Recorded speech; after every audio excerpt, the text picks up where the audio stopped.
County Commission. Before we say the Pledge of Allegiance, I'd like everybody to stand, and I think we'd like to pay a moment of respect and recognition to the life and public service of Steve Metley. So if we would do that first, please.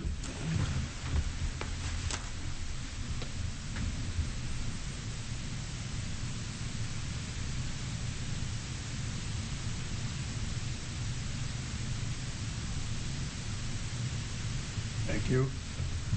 I pledge allegiance to the flag of the United States of America and to the republic for which it stands, one nation under God, indivisible, with liberty and justice for all. Good morning again, and just a reminder to silence your cell phones.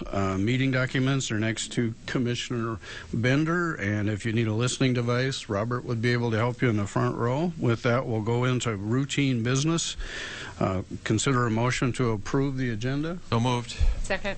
Thank you. We have a motion and a second to approve the agenda. All those in favor say aye. Aye. Those opposed, nay. Motion unanimously passes. Item 2 is to approve the commission meeting minutes from January 24th. So moved. Second. We have a motion and a second to approve the minutes. All those in favor say aye. Aye. Opposed, nay. Abstain. Commissioner Heiberger.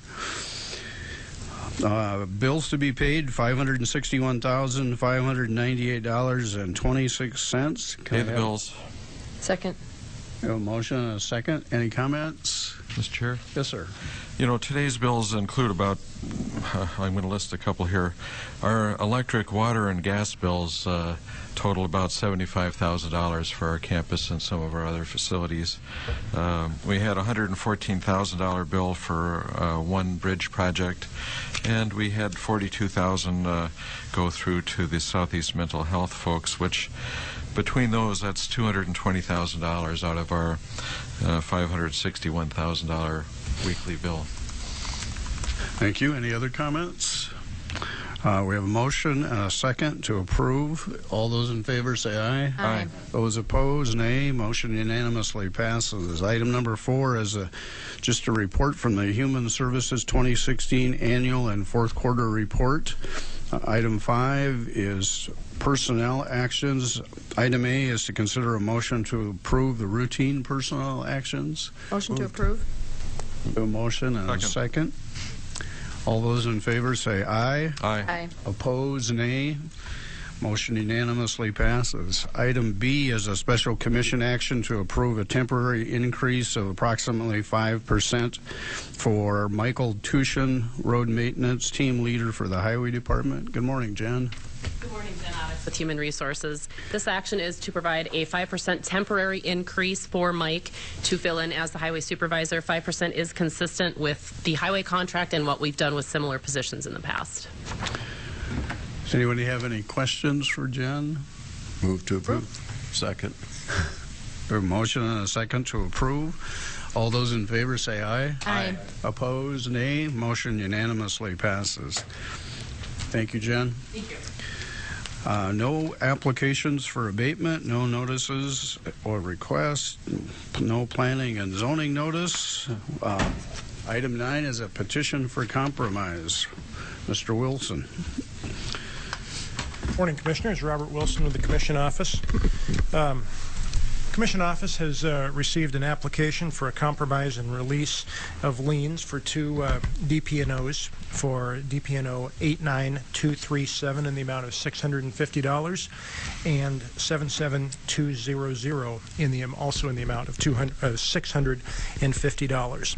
Now the application and the request before you this morning is to compromise and release these liens in full only against the property that's described in the memo. This would leave it in full for the full amount against the individuals named on the liens and who would continue to owe those amounts of money to the county. The individuals named on the liens had been married but are now divorced. The first lien, 89237, is for poor relief services incurred in 2015 by one of the applicants, and the other lien, 77200, represents poor relief and public defender services provided to both ex-spouses houses in 2011 and 2012. The applicant who brings this action forward for your consideration today is the individual who sold the described property to the lienees on a contract for deed basis. The house was sold for $105,000 with a balloon payment due at the end of a 2-year period. The would-be buyers defaulted on that contract for deed, did not close and go through, so the property has reverted back to the original owners.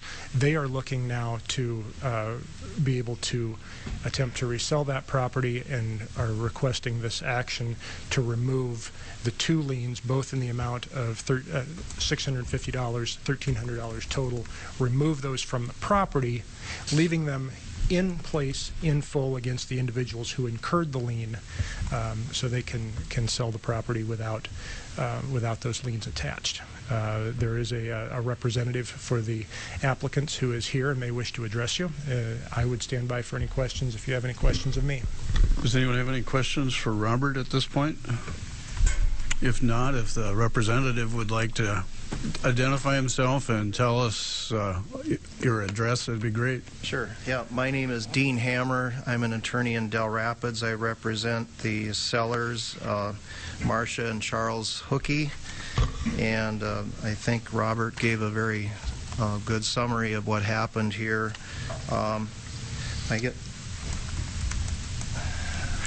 I guess the point I'd like to make is that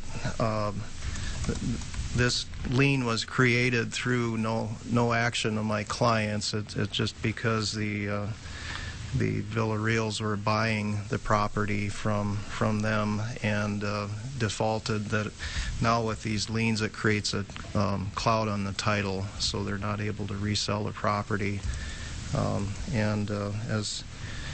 As he stated, we're not asking that the debt be forgiven. We're just asking that the lien be removed from the property. There was also a large lien for, I think it was with Avera, and we were able to get that lien removed. So these are the only other 2 that we're concerned about. Okay, thank you. Does anybody have any questions for Mr. Hammer? You're off the hook, it looks like. Okay. Mr. Chairman, I would make a motion to take the liens off of the property involved and put them on the individuals. Okay. And then I would have a comment. Is there a second for that? I would second. I also have a question. Okay. Mr. Barth? This is not the first time this has happened, but this type of transaction puts these properties at risk, in my opinion, because, again, I think this has come up 6 or 7 times over my 11 years on this board, and it's once you've got that contract for deed, you really have no way to control the person who may or may not be behaving properly in that property, which then reverts to you if it's been not paid and if it's been damaged. It's sad. It is, yeah. Dean, you got a comment? Yeah, well, first of all, I know typically a contract for deed is done like this. Typically, a lot of times just because the seller is being generous and willing to help somebody out. And it's too bad to get stuck in a situation like this.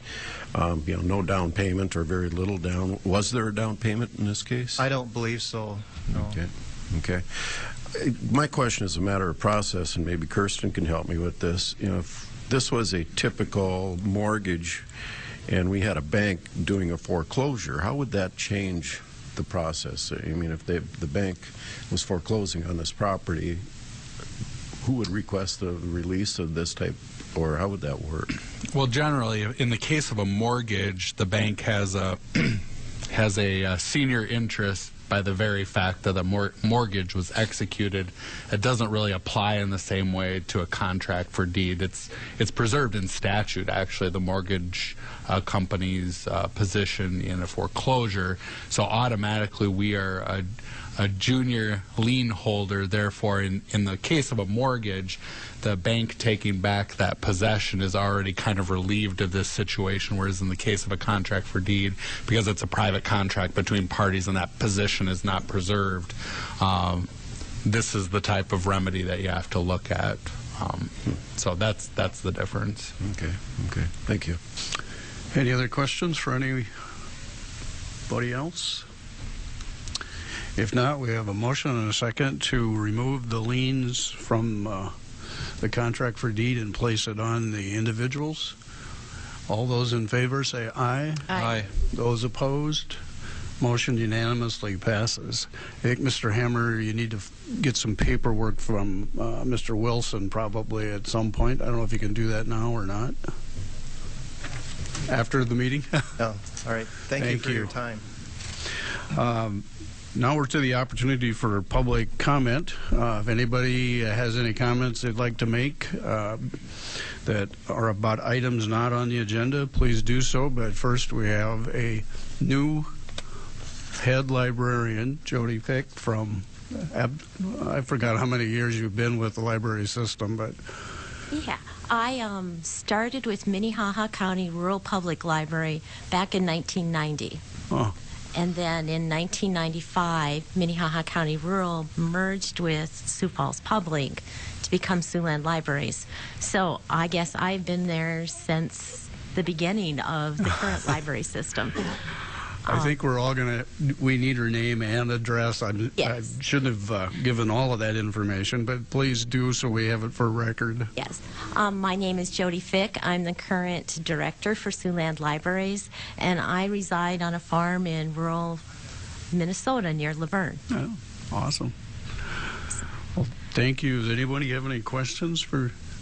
I think I've known Jody since 1990 because she started out in Crooks, correct? Yes. Correct. When I was taking my kids to the library unfrequently.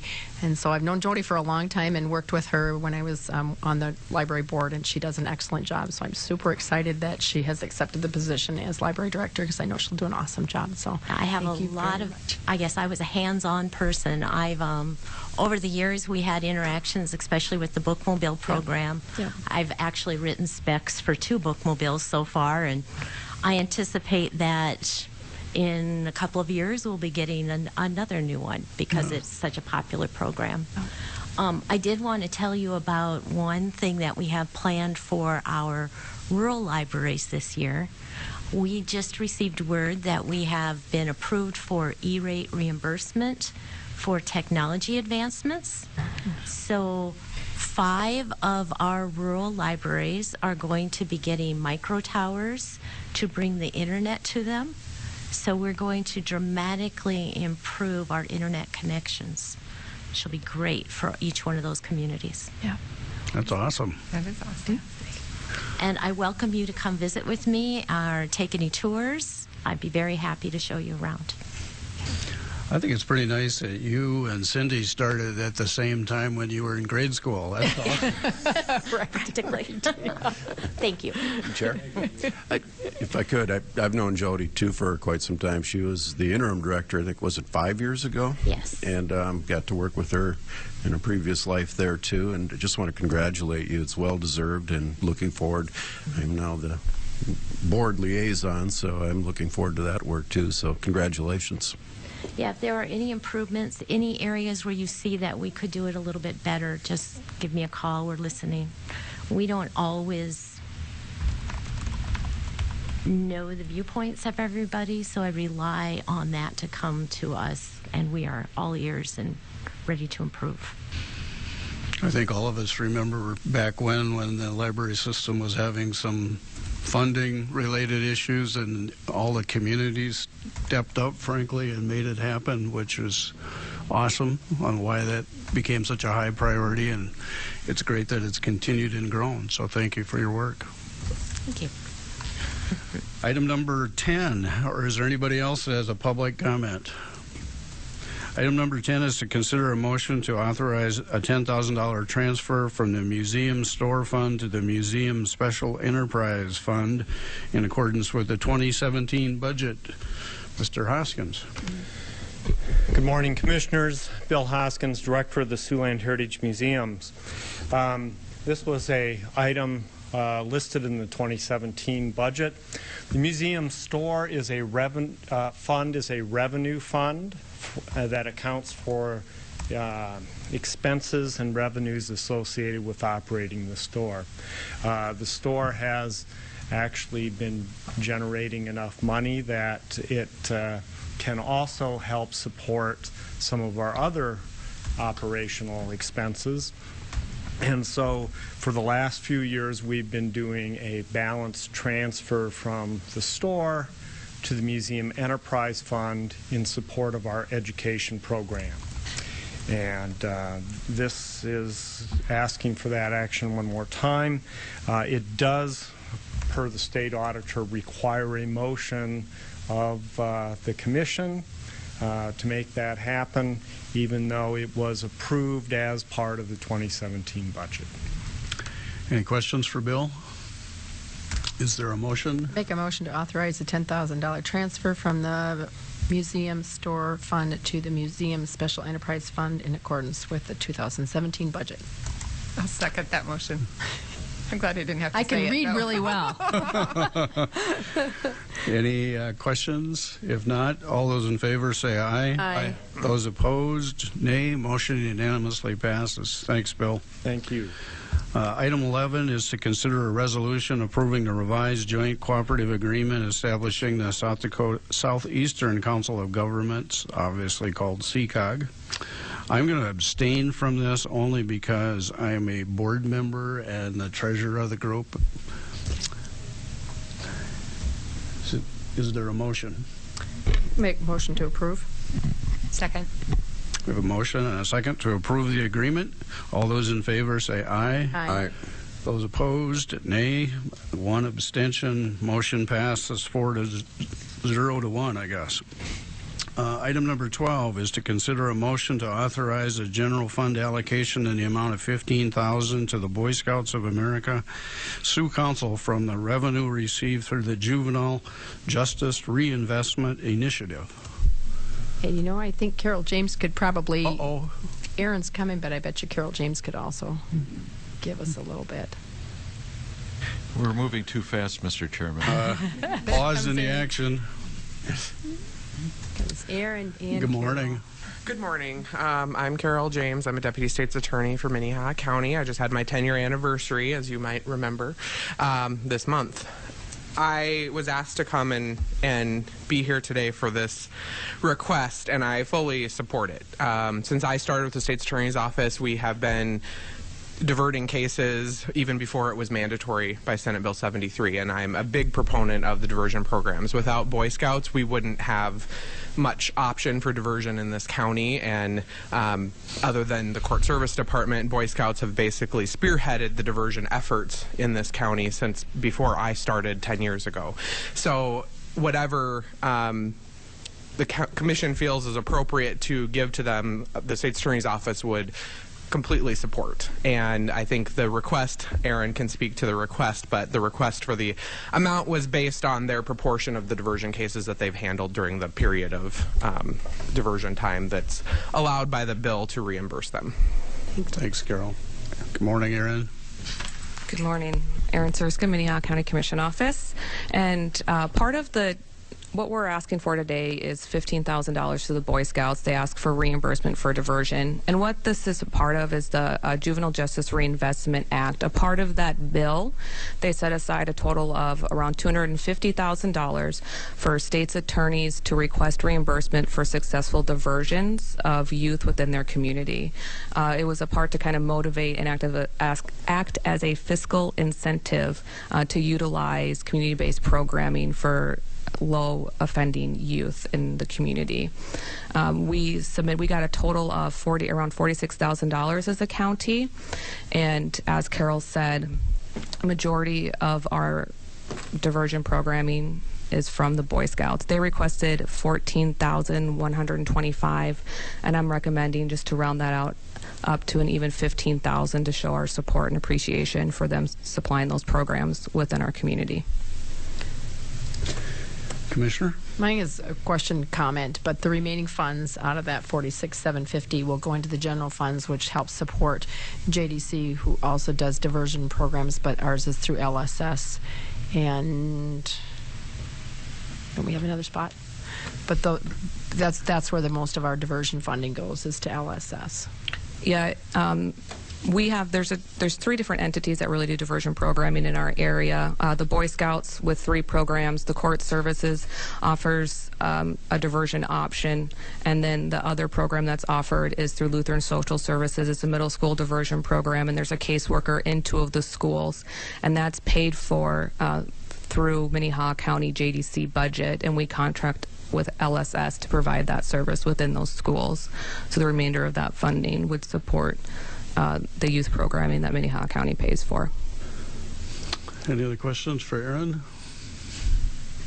I'd like to make a motion to approve. Second.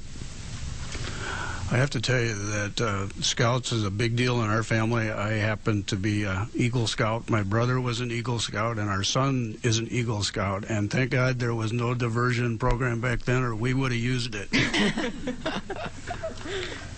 Is there any other comments?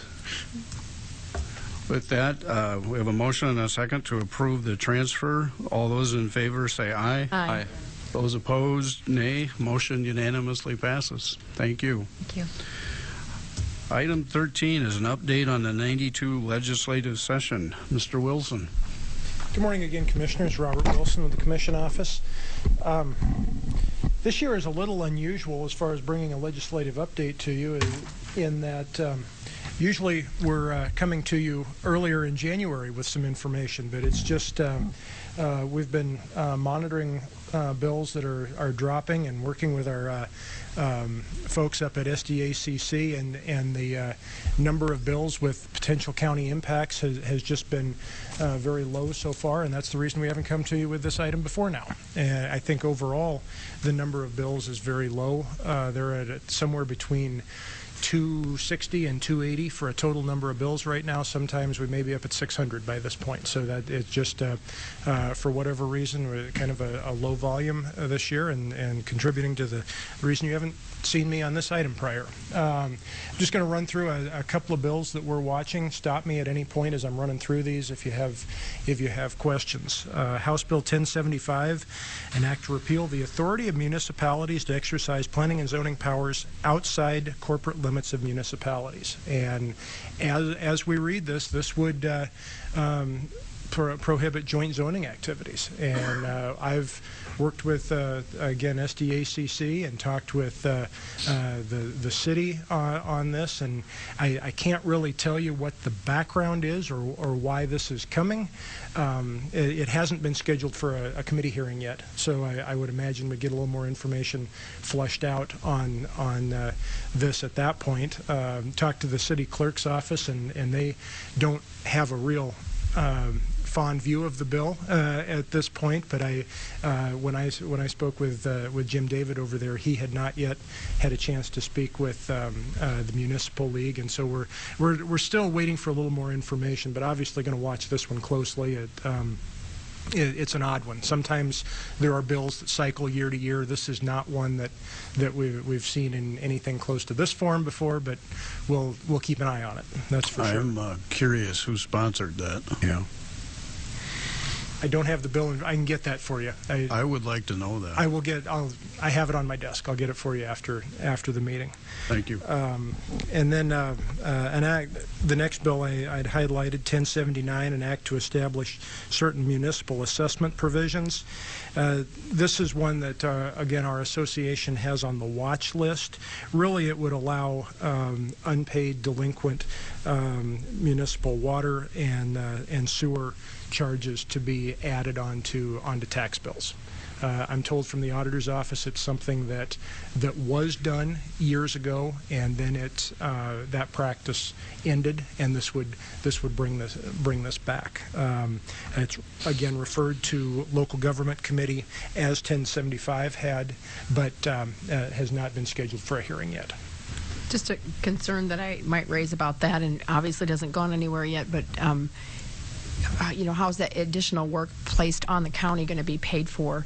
These are city bills. These are not county bills, and I'm concerned that they would try to put that back on the counter treasurer's office and how they're supposed to collect those, and then what happens when they can't collect a water bill or a sewer bill. Who's responsible for that?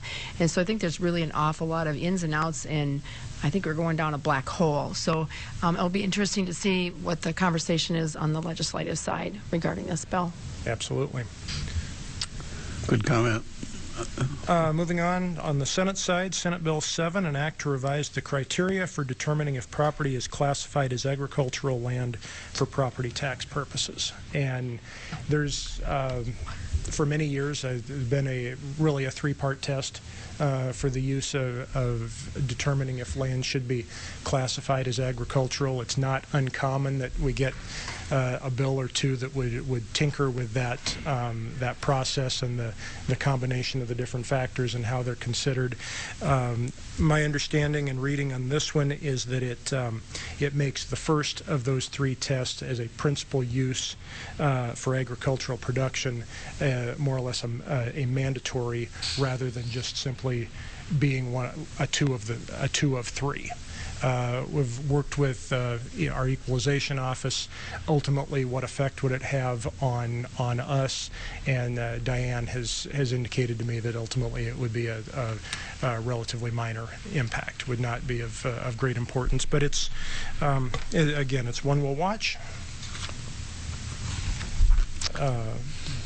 Moving on, Senate Bill 66, an act to specifically classify certain agricultural land as riparian buffer strips, to establish the criteria for riparian buffer strip classification and to provide for the taxation thereof.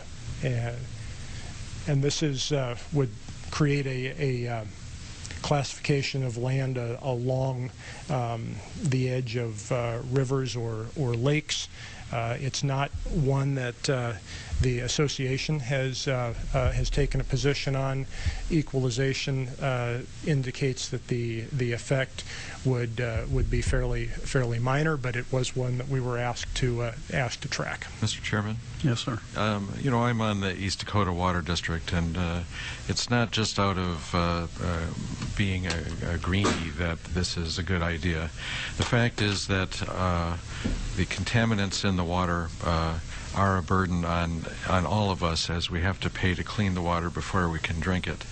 And the riparian barriers would prevent runoff from farm operations to include chemicals and manure. The problem with the bill is that it requires a farmer who has set aside a strip of land along a river to come in annually to renew that tax exemption. Obviously with this, the elderly tax freeze, your income levels may change, and so therefore you have to apply every year. But people are going to forget to do this and lose the $50 they might save otherwise, and certainly it would cause additional traffic in our office. But again, I think last year the governor vetoed the bill, and this year it's the governor's bill. And I really, as an advocate for clean water and the East Dakota Water District, I know that the Friends of the Big Sioux River, etc., are all favoring this, and it seems a logical thing to do. The scenic 5 or 6 cattle standing in the Big Sioux River are the problem, not the cattle that are safely ensconced in a barn. Commissioner. Yes. Just a comment question about that is that I think that there were years ago they looked at the runoff and the quality of the water coming into Sioux Falls, north of Sioux Falls, and the quality of the water north of Sioux Falls was better than the quality of the water of south of Sioux Falls because of the runoff in the city of Sioux Falls. And you are so absolutely I think right. Targeting agriculture. It's not targeting agriculture. It's just being prudent. And yes, if you look at the nitrates given off going down the river, the worst 2 spots are just below Watertown and just below Sioux Falls. But then when you get down south of Canton, when you start getting runoff from Iowa, it all goes to heck. That's Iowa's problem, then not South Dakota's. Thank you. Next bill I would bring to your attention that was brought to my attention, Senate Bill 109, an act to provide certain criteria for meeting the ownership requirements for classifying dwellings as owner-occupied property. And the really effective change on this is it moves some language, applicable language from administrative rule into statute. Again, working with equalization department, it really doesn't have an effective change for us. It memorializes in statute the process that 65 of 66 counties are already using, but again, it was a concern that was brought forward to our office to track, and so we flushed it out with SDACC and had some help with that, and they reached out to revenue, and so the effective impact of this would be extremely minimal, if anything. Senate Bill 113, an act to require certain provisions to be met before distribution of the 911 emergency surcharge revenue and to revise the effective date of the sunset clause provisions that lower the 911 emergency surcharge and revenue and revise the methods of distributing funds. Big part here is there's a portion of the 911 fund that we receive back from the state is due to sunset in 2018. This extends that sunset out a year to 2019. Some of the additional requirements that are imposed on PSAPs or standards that they have to meet, we have reached out to Metro Communications. They have no concerns about this, and so it's I think the big item is that it extends out that sunset clause 1 year. I was maybe a little surprised to see that didn't get extended a little further, but it does move it 1 year, and that's a significant source of funding for us for the Metro Communications expenses. Again, it was referred to Senate Appropriations, but has not yet been scheduled for a hearing.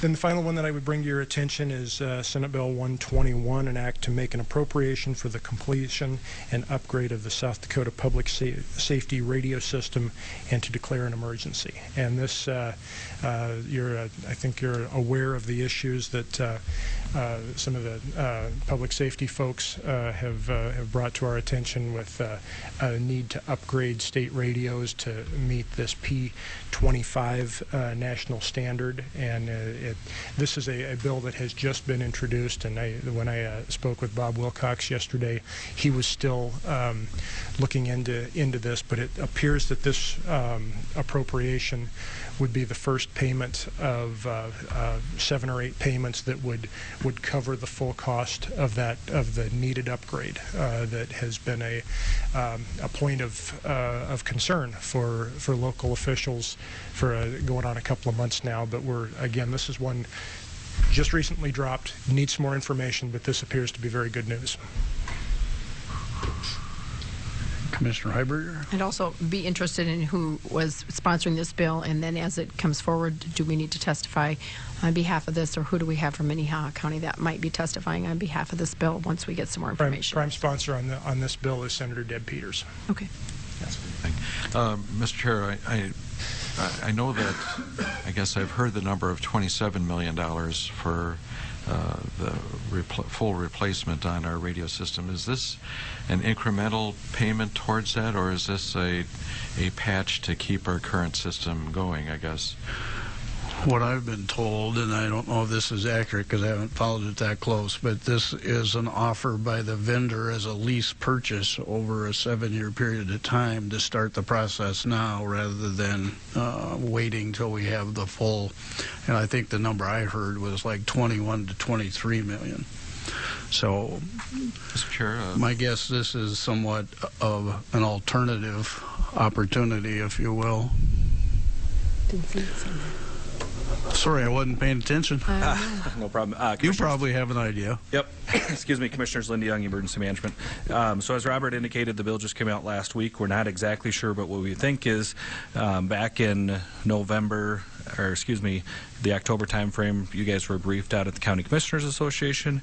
The total cost that the vendor was quoting the county or the state is $21,599,565. So it's our understanding that this would be the first payment of a multi-year lease payment option, lease payment contract to do that. And with that, that would be the upgrade to approximately 6,000 radios to the P25 compliance, and then for the individual radios, and then about $5.5 million for the network, the system. And then also previously there was a legislative study that said you've got this system, but it needs to expand coverage into underserved areas. So that would be a couple $1 million for that, and then another couple $1 million for, or about $4.5 million for towers, buildings, and generators, and et cetera, to expand that coverage. So a total of about $21 million for this. I think the big thing, this is super important for Minnehaha County. I think you all know that, but we're also in the middle of the excuse me, Homeland Security grant cycle, and I'm putting together some numbers and some proposals for that that'll be looked at. But just in Minnehaha County, and this is a working document, it's still got scratches on it, so but we have approximately 1,200 radios in Minnehaha County for public safety agencies, including fire, EMS, and law enforcement, and then another couple hundred with the Public Works divisions for us. So if we have to go out and pay for the upgrade, which is $600 per radio to meet that P25 compliance, it's about, and keep in mind this is all inclusive city county, it's about $720,000 just for our county for that upgrade.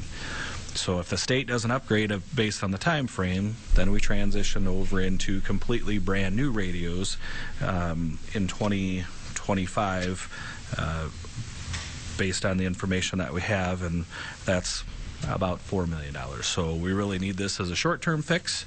But then what I also want to tell the Commission is the majority of the radios that we have in the county are the XTS, XTL series, and the vendor is discontinuing support for those after 2019. So I would tell you that in the next several budget sessions, you should talk to your public safety agencies, sheriff's office, myself, and the highway shop, and ask us, well, what's our plan to replace them?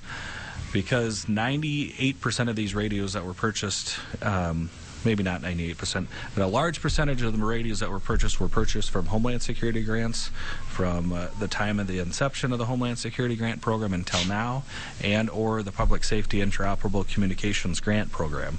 So the initial radios were purchased that way, and now it's time to upgrade. I don't see money in this process here to purchase new radios going forward. They'll upgrade them, but then there's a window and we'll need to start purchasing new radios. And based on the amounts that we have, I would suspect the Commission should start allocating dollars for that in the future as we go to the next upgrade. So my recollection of that conversation at the County Commission conference or whatever was also that after they quit manufacturing, there's only about a 5-year opportunity for parts to be obtained. And that's what I'm indicating is they'll support the radios that we currently have until 12/31/19. Okay. They support them and everything, and then basically that means they'll manufacture parts and everything until 12/31/19. After that, there's a window where they got the parts on the shelf, and then those radios will start falling off because you're not able to get the spare parts. And what I'm saying is in between, we need to start allocating radios or dollars to replace those radios because we know they're going to be outdated and out of support. What that number is, well, I think we need to look at that, but you have a large percentage of those radios operating in Minnehaha County, like I said, whether it's the sheriff's office, my office, or the highway shop. Commissioners? So, Lynn, the numbers you use include the sheriff's?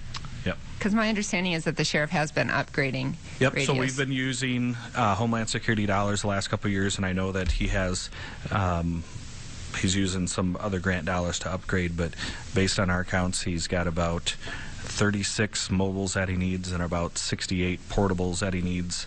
And if you add those two numbers together on completely new ones, it comes up to about $340,000.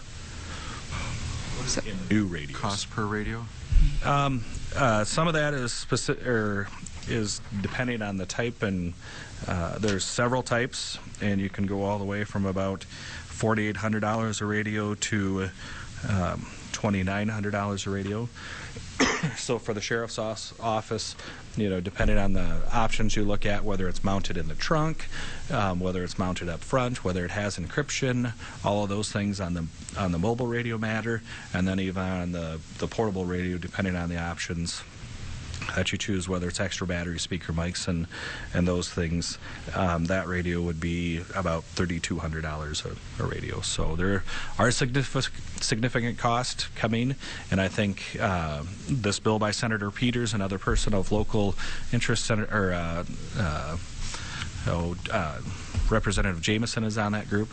So I think we have strong allies there to show that, listen, this is important to the county, this is important to us, this is part of the commitment that the state offered when they originally started the state radio system, and it enhances public safety as we know it today. So we need to get behind this, or at least the commission needs to get behind this, give us a direction of where you want us to go. But this is a good bill for Minnehaha County. It gets the ball rolling, it gets that upgrade going, and then it buys us some time on the replacing of radios as we go in the future. I think it's not only a good thing for our county, it's a good thing for the whole state. Yep, absolutely. But and the other reason is we don't have a backup in Minnehaha County. When we hopped onto the state radio system with the state, we gave them the necessary frequencies that we had to give to the system to expand it, and we've expended through Metro Communications, excuse me, and like I said, through grant dollars, a lot of dollars in infrastructure and some of those other things. So this is a big deal for us. It is a big deal. Any other questions for Lynn? Thank you, Lynn. I didn't mean to ignore you. Nope, no problem. Anything else, Robert? Final thought is just simply that these are the bills I'm tracking at this point. If you have anything that you have questions about, or ones that specific question you want me to run down on a bill or something you've heard of, please give me a call, and we'll keep updating this list through the rest of the session. Okay. Item number 14 is Commissioner Liaison Reports. Any liaison reports? Commissioner Barth? Mr. Chairman, Commissioner Karski and I attended the Fire Chief's annual meeting the other day, and certainly we had not only a good time, but we actually heard some good info about the cooperation between the many departments in our county on that huge fire they had north of Crooks, where eight departments responded. And you know, it was high wind, 30-mile steady winds, 60-mile-an-hour winds. Thousands of hogs died in that fire. In the middle of the night, you know, the roof blew off the building that was on fire, and no one was injured. They were up to their knees in water, and there was no water at the location. They had to truck it all in, and there's just a single lane driveway going into this thing. An amazing effort on their behalf, and certainly a story that I think we as a community would all benefit hearing at greater detail. Yeah, just to add to that, I'm trying to remember the name of the chief that told that story.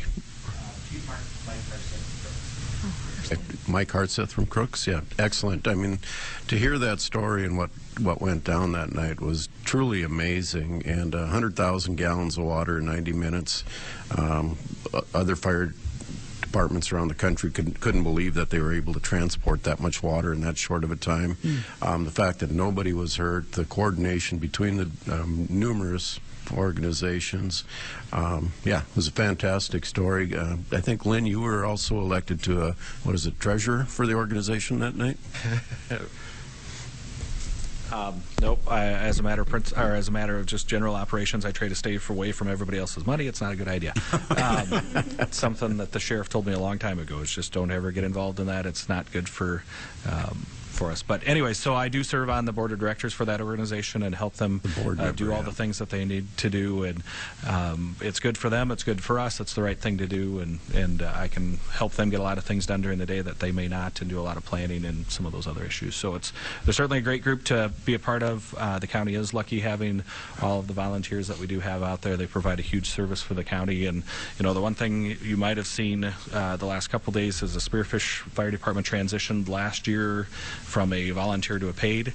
I don't know when it'll happen, but at some point at the call volume your agencies are running, it's probably going to happen. Maybe not in the next couple of years, but maybe 10, 15 years out, that those services just continue to be requested, and the numbers that they're doing continues to rise. So, Mr. Chairman, Lynn, in the old days, would those 8 fire departments had different radio frequencies and different radios, or would they just been on the fire frequency? No, so in the old days, there would have been a west or an east or a north or a south. So once again, they're all on the state radio system.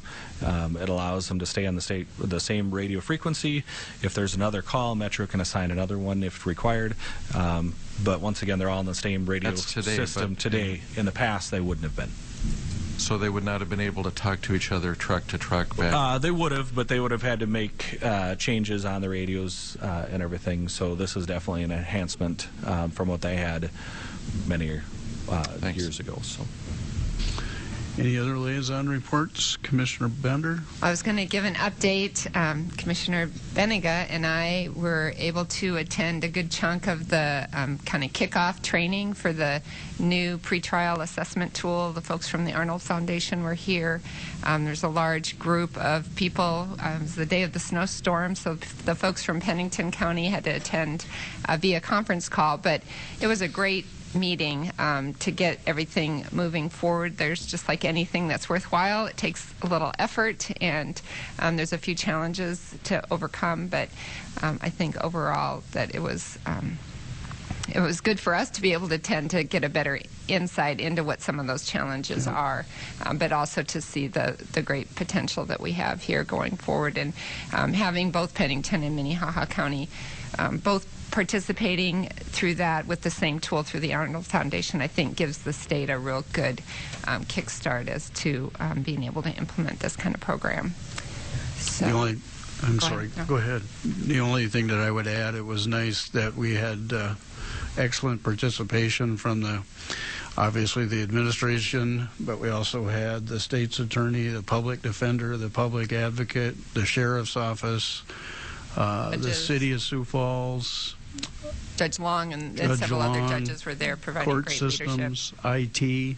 Everybody was, quote, invested, if you will, in time and effort, along with the Arnold Foundation, to get this off the ground, so to speak. And it's going to take a long time to make all those pieces come together, but it's got wonderful, I think, opportunities for some streamlining and some support. Yes, sir. I have one more. Yep. Just Sorry. kind of in another piece of good news, I think sometimes there's so much negative press about law enforcement that when we have opportunities to tout all the good work that they do every day.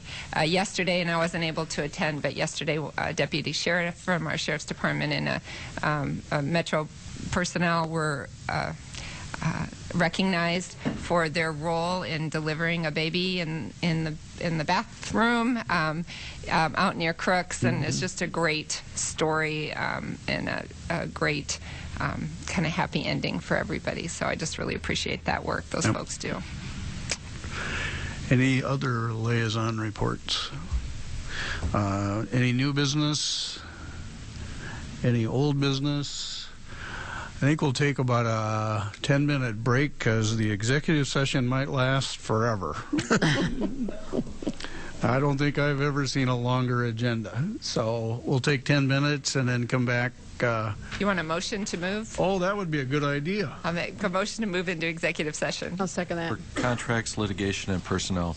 Yep. I was so excited to go to the bathroom, I forgot. All those in favor of the motion? Aye. All those opposed? Motion unanimously passes. Thank you.